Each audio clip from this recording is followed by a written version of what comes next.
Vocês assistiram a sabatina do Renan Santos ontem na Rede Globo? Sobre a sabatina eu tenho duas coisas para falar. Que nojo. Só isso.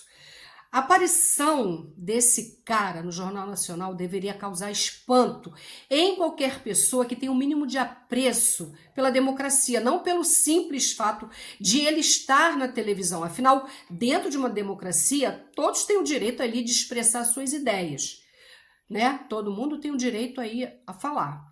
Mas quando um político transforma um discurso de ódio em estratégia, trata instituições como inimigas e apresenta como solução para os problemas do país medidas que transformam, que afrontam direitos e garantias fundamentais, isso já deixou de ser apenas aí uma excentricidade política e passa a merecer aí uma atenção.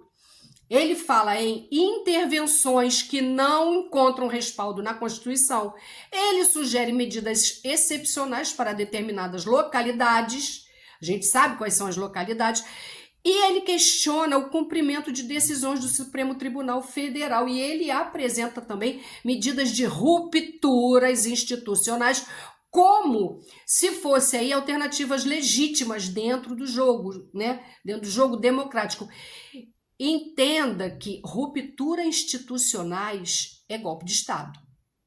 E há aqui uma diferença fundamental entre criticar uma decisão judicial e defender que governante simplesmente não precisa cumprir aquilo que já não lhe agrada. Eu não vou cumprir, eu não vou obedecer.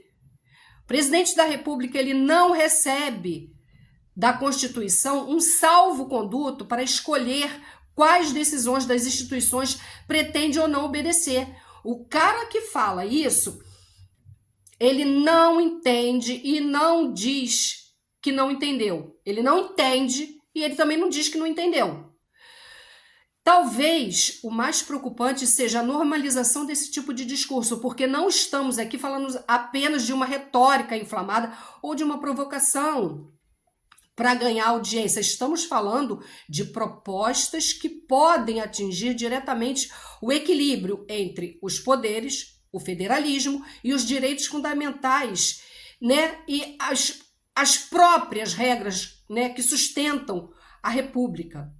Defender mudanças constitucionais é legítimo. Defender uma ruptura das regras democráticas, aí a gente já conhece isso há muito tempo. E nós chamamos de golpe.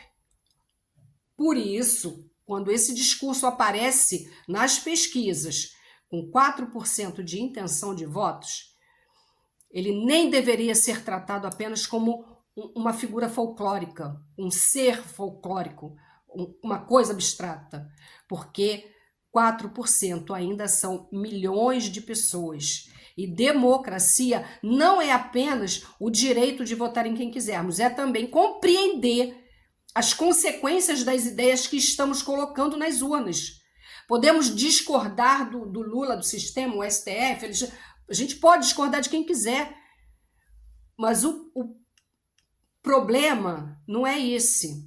O que não podemos é transformar a destruição das regras democráticas em solução para aquilo que a gente não gosta. Eu não gostei, então a gente vai acabar com isso. Não é assim que funciona na porcaria de um país minimamente democrático. Renan Santos, ele também é contrário à CLT, que é a consolidação das leis trabalhistas. E ele defende mudanças profundas nas relações do trabalho, incluindo o fim da legislação, das leis trabalhistas.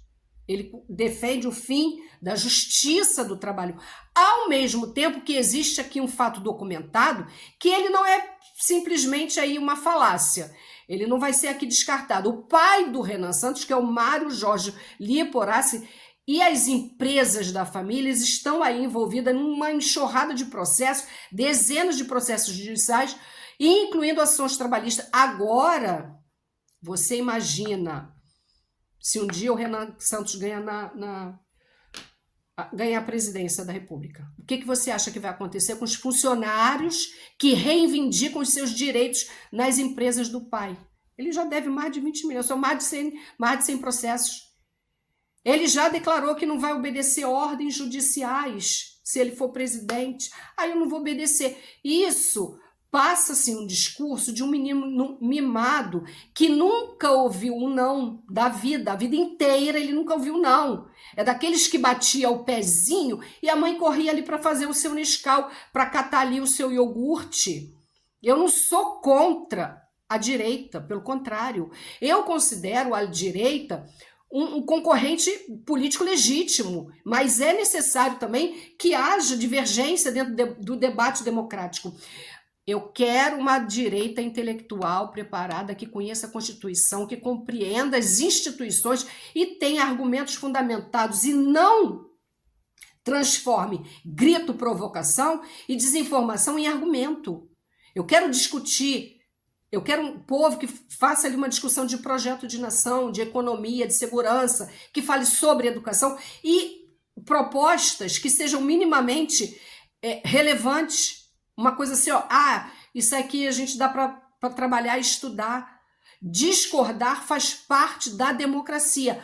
Não ter argumento e tentar substituir o conhecimento, aí a gente já é outra coisa. Eu queria ver, de todo o meu coração, eu queria assistir a um debate entre, imagina um podcast, Renan Santos e Leonel Brizola.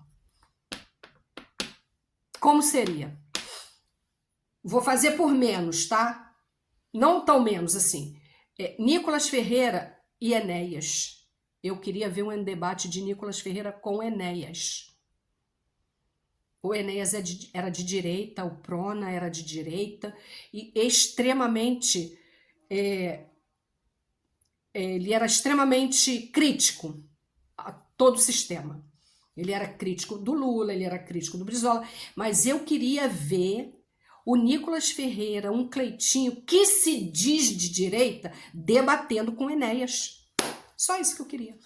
E é isso. Eu espero que vocês fiquem bem. E aquele abraço.